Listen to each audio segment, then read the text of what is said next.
In den letzten Openings hatte ich immer so viel Glück, dass ich jedes Mal meine Lieblingsfigur gezogen habe.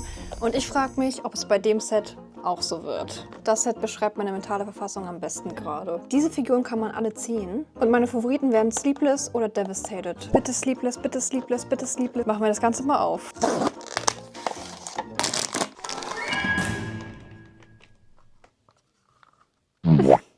Mein Glück ist definitiv aufgebraucht. Wir haben einfach Big Cleaning Day gezogen. Ist die Karte dazu. Es war zwar nicht mein Favorit, aber ich bin trotzdem ein sehr, sehr, sehr großer Fan von diesen Figuren.